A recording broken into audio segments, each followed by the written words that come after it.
City News is brought to you by East Brewster Lawyers Rotorua, celebrating 100 years of legal excellence and innovation.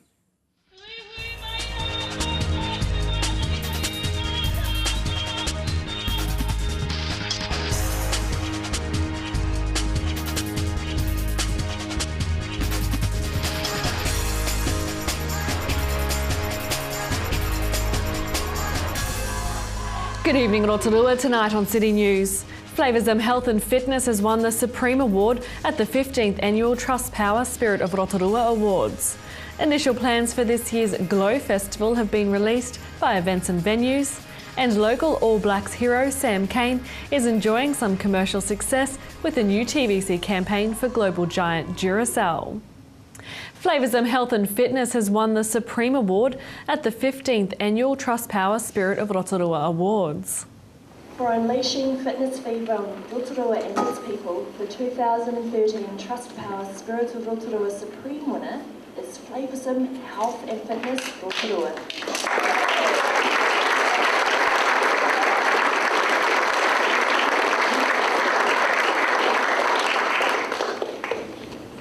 The awards were announced and presented last night at a function at the Rotorua District Council Chambers, hosted by new Mayor Steve Chadwick. Kia ora koutou and good evening everybody, and welcome to your chambers, in our council chambers. It's lovely to have such a huge crowd of you here, Toby. Thank you for your opening for us tonight. That was very significant for me. This is my first community event. I hosted It's very exciting, I have to say, and it's in these chambers. And I'll be sharing tonight with you the special movers and shakers of our community that make this place so special. Trustpower Community Relations Coordinator Susie Luff says a record-breaking 58 entries were received for this year's awards.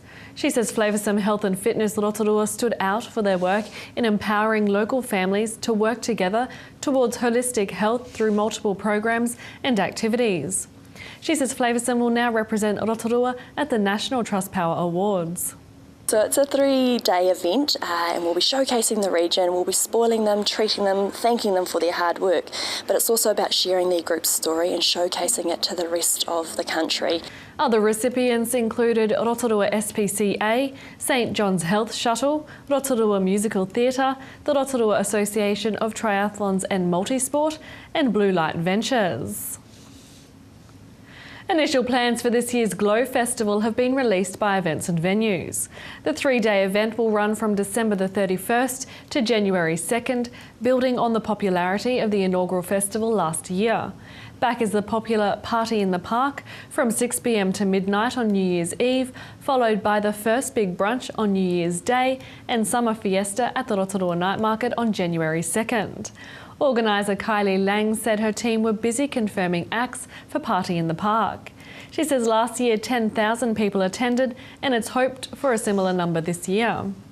In sport tonight, as local All Blacks hero Sam Cane shines in the spot of Richie McCaw on the field, he's already enjoying commercial success with a new TVC campaign for global giant Duracell.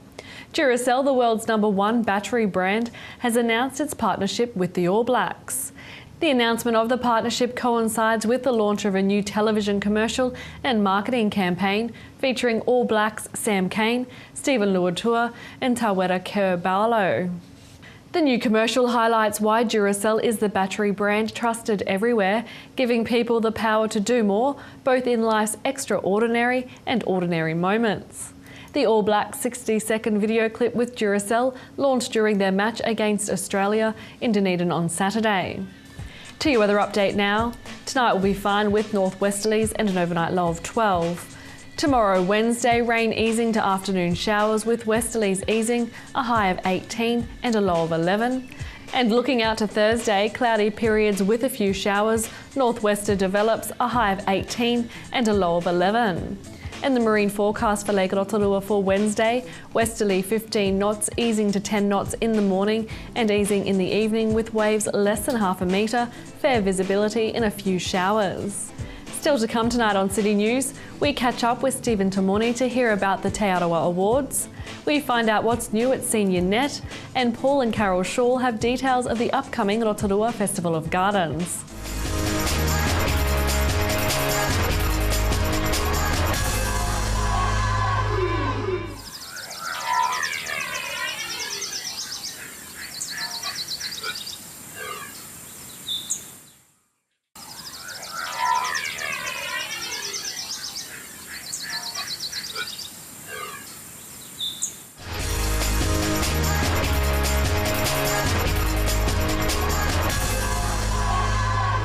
Well, recently the Te Arawa Awards was held at the Holiday Inn, and by all accounts it was a huge, successful night. And with me tonight is Stephen Tamoni, the spokesperson for Te Arawa Awards. Thanks for joining us today, Stephen. Now, like I just said, it was a huge night, very successful for Te Arawa. So 3 categories, or 3 sections, and obviously lots of happy people. Yeah, the most important factor of the night is that it's the only sports and iwi awards that's held that is smoke-free, drug-free and alcohol-free, which is a huge component for us to try and promote for our iwi, that you don't have to have a night that's based around alcohol to have a really fun and successful night. Like you said, 3 categories with the rangatahi, the Te Arawa Rangatahi Awards, where we celebrate the achievements of our rangatahi, whether it be through academic, cultural, or their services to the community, or sports arenas as well. We like to have an allocated space where we can promote the achievements that they're actually representing Te Arawa, not only in an iwi forum but also on a national and an international forum as well. Following on from that, we had our Te Arawa Sports Awards, where we no doubt celebrate our sporting achievements from our sporting elite here in Te Arawa, and we had a vast different range of sporting codes that were represented there, and for sure we had our sporting rugby stars there that were celebrated, as well as those that were into kickboxing, extreme kayaking. So it's not just the main sports that we see on TV? No, it's the fact that you're from Te Arawa and that you're representing on an elite level, that's where we try to have most of our focus. And then the final section of our awards night was celebrating the different iwi achievements, whether it be on a whānau, a hapu, an iwi, or a marae kind of space, where we give that opportunity for those particular people to sort of receive accolades, because it's always those that we take for granted. They do a lot of work in the background, but they actually do a lot to support the vibrancy and the promotion of health and well-being for our iwi. Well, that's an awesome overview of the 3 different categories. Let's dig into a little bit about the rangatahi. Now, obviously, the head boy at Boys High, he obviously got an awesome award because he was just recently in the paper as well. Yeah, Ruben Vaipo, he's an awesome talent here, and a Ngāti Whakau descendant, so Ngāti Whakau will be very proud of his achievements. He received the Supreme Award for Rangatahi Achievement, which is a dedication to Rotorua Douglas, who was also an awesome rangatahi, and she represented a lot of success, and was a prime example for rangatahi to follow. That was the award known as Te Puhi o Te Arawa, and that included vouchers and funding grants for future explorations into education for Ruben as well. Wow. Yeah. Now, also for the Sports Awards, all the way from Te Arawa, captain of the Black Sticks, awesome awards as well. Yeah, rugby, so the Black Ferns, and she also the women's rugby league team. She's a captain there, and then she's also one of the members of the women's sevens rugby team. So she's 2 codes represented there. She was the outstanding winner in the women, who was Hani Hireme. And then we also had Te Wihi Wright, who has a long list of accolades in terms of rugby and international touch experience as well. And only a young man, he could have qualified for the junior sportsman category. However, with all of his accolades being at a higher level, an elite level, it was decided to put him up there with the men, and he was successful on the night. So what does this mean for these people that win the awards? What does it mean on their CVs when they put it in there? Not only for their CVs, but they qualify to be nominated into the Aotearoa Sporting New Zealand Sports Awards as well. So from here, where they're represented on an iwi level, they can go on and represent us at the national awards that are held for Māori sports people. Now you got some good marae news for the iwi awards as well. Yeah, Te Pākehā Marae, they were the outstanding winner for Marae Hapu of the Year, with all of the different types of initiatives that they're running in terms of health, in terms of language, tikanga, many various different types of initiatives that they're holding.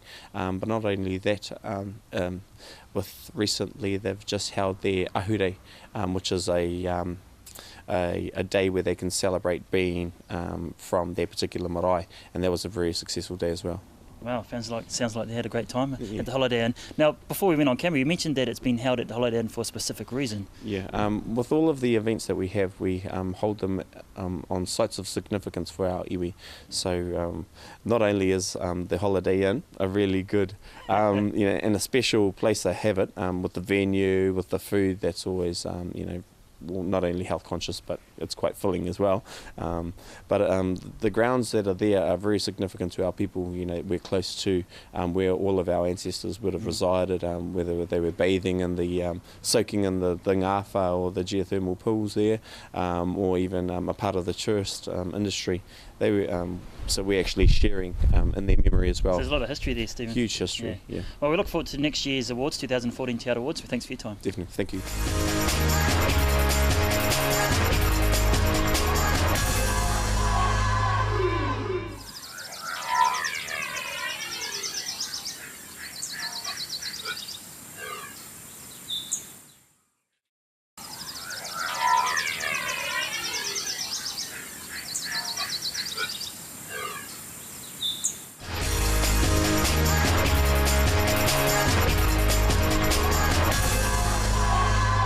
Well, if you're over 55 and a little bit scared or maybe a bit tentative about using a computer, we've got a great story for you. We're down here at Regency Park Estate, and with me today is the chairman of SeniorNet, Bruce Scott. Thanks for joining us today, Bruce. Now, when I found out about SeniorNet and the activities and the services you offer, the mature part of our society, I was really excited to come down and meet you. So what do you do down here at SeniorNet?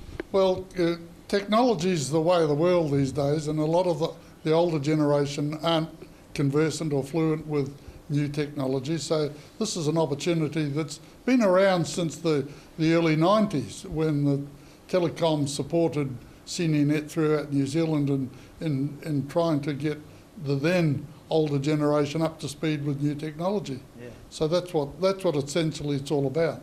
Now, when I first walked in the doors here, instantly I was just blown away, because you've got all the gadgets, you've got all the techno, so you're really getting in there and showing people how to use computers. But that's a challenge in itself, because when we started, it was desktop computers. Now it's iPads and tablets and all those sort of things, and so we've got to adapt to the demands of the older generation, who are using this technology to communicate on Skype and that sort of thing with their children and their grandchildren. Yeah, that's fantastic, Skype, being able to communicate with people that are overseas. Now, the other thing that I did notice in here, Bruce, is that there's not a lot of Apple computers. Is it mainly to do with Microsoft? Yes, yeah, well it is, and that's another issue that we have, because even with the new tablets, there are various, as you say, you can either have Apple or Microsoft, and we've tended over the years to tutor in Microsoft. And we can't be the best for all people, but we try and do our best, and certainly with tablets, that's a very current issue, because there are two major types on the market, and we're just getting ourselves up to speed with which one we're going to teach, and maybe both, but maybe not.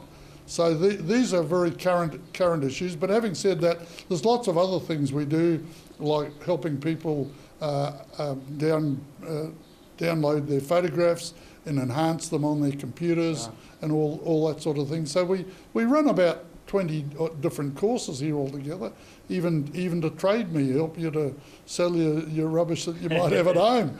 So there's a variety of things that we do. Yeah. Now, you mentioned Skype and Trade Me. How about things like Facebook? Because I know with the younger generation, obviously, Facebook's a big part of their lives, but with Skype, you can talk to grandma and granddad who's overseas. But what about things like Facebook? Yeah, well, Facebook, we've done the same sort of thing. That's again presented its own problems, because to operate Facebook, you've got to have your own Facebook account. So, and that's fine. So we help people to get themselves started on Facebook, and that was where we started off. Probably this time last year when that became all the rage. What about things like Microsoft Word and Windows and Excel and PowerPoint and things like that? Yeah, Excel, we have an Excel course, and PowerPoint, we have a PowerPoint course. So that's just one of the variety of courses that we operate, and it's really very, very economical. We only charge $30 for membership a year. Wow. That's your joining, and that entitles you to your first introductory course. So it's pretty good value for money, really. So is the only prerequisite is that you have to be over 55? That's right. And that's it? Right. Yeah. Now, if someone's sitting at home, Bruce, wanting to learn how to do computers, how can they get hold of you, and how often do you actually meet down here at Regency Park? We have a monthly meeting, but we also have our own website, and we have brochures that we distribute around computer places and the likes of the library and that sort of thing. Our phone number's in the phone book. They can contact me or any of our committee members. We certainly welcome inquiries and would guide people as to what's best for them. Once they've done the courses and they've graduated, what have you been teaching them? Can they come down here and actually use the computers like that our mate Rodney here is? Well, they'd use their own computers at home generally. This is just like a schoolroom in a sense. You actually do your work at home. This is, as I say, our learning centre. So the members don't actually come down here to work or do their work. So it's just solely a classroom. So how many people do you think you would get here on, just on an average week, Bruce? Well, depending on the courses, but we'd probably have 20 or 30 in the course of a week. And obviously keeps you busy. Yeah, it keeps us very busy, yes. Now, again, if some of our viewers at home are wanting to come down to SeniorNet and learn a little bit more about computers, they can obviously Google SeniorNet. Yes, well, that's you Google anything. Google SeniorNet Rotorua, and you've got our web page, and you'll get all our contact details, our courses we run, and who to contact if you want to join. All right, appreciate your time. Thank you, Bruce. Thank you.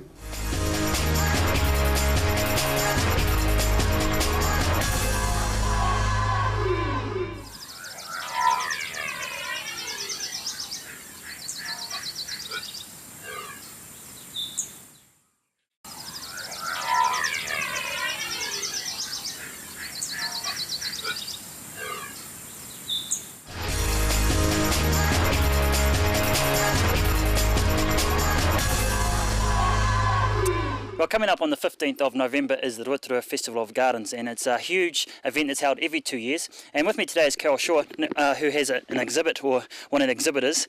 Carol, I've just been up your driveway, and you've got the most amazing garden I've ever seen. Thank you. So, just fill us in, tell our audience at home what the Rotorua Festival of Gardens is all about and how you're involved.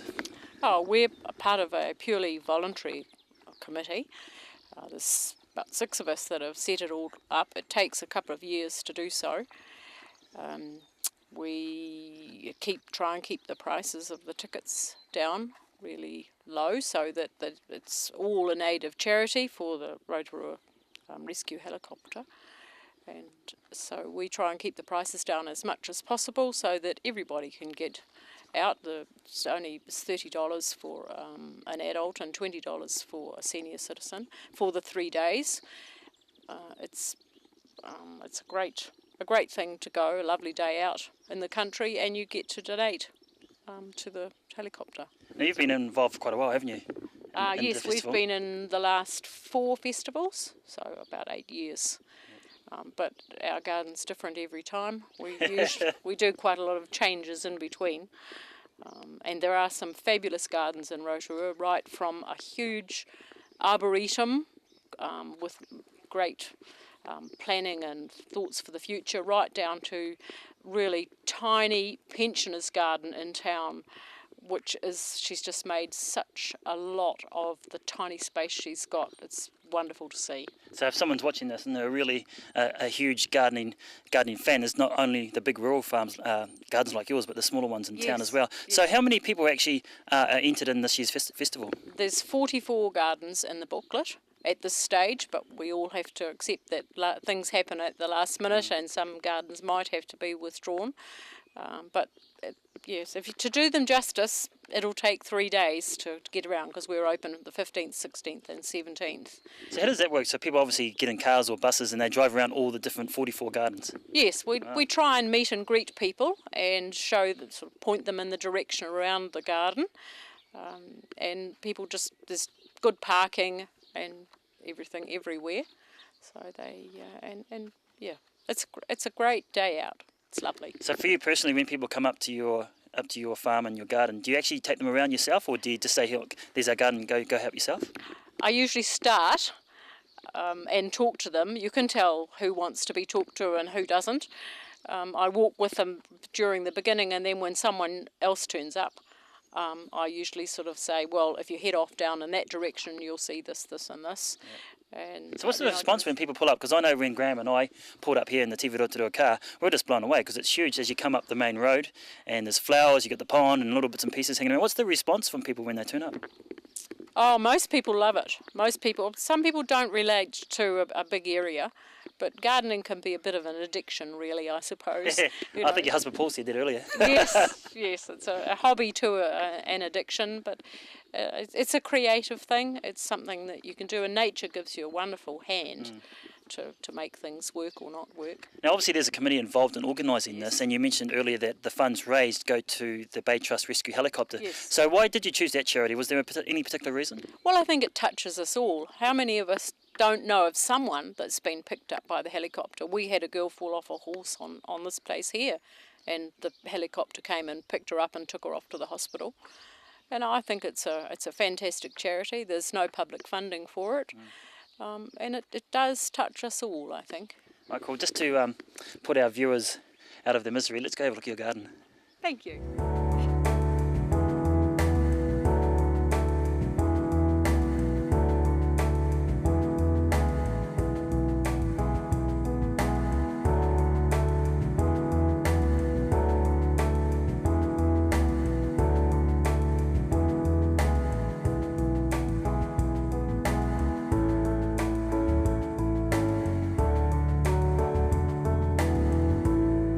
Well, we just had a good look around your garden, Carol, but I'm guessing on the weekend of the festival it's going to be a little bit different because not everything's quite flowered yet.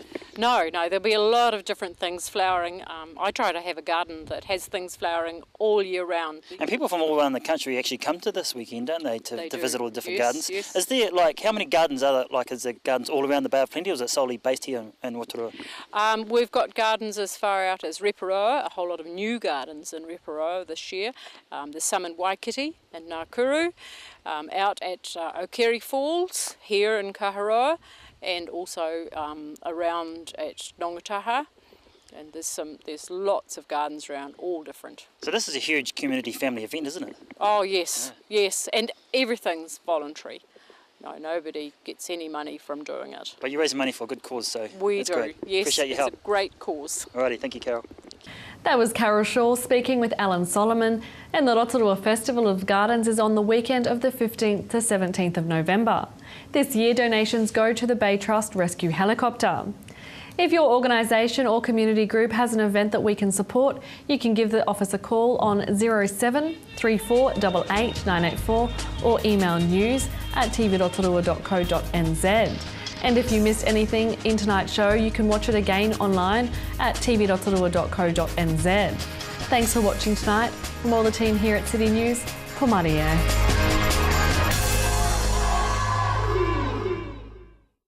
Supporting local content so you can see more of New Zealand on air.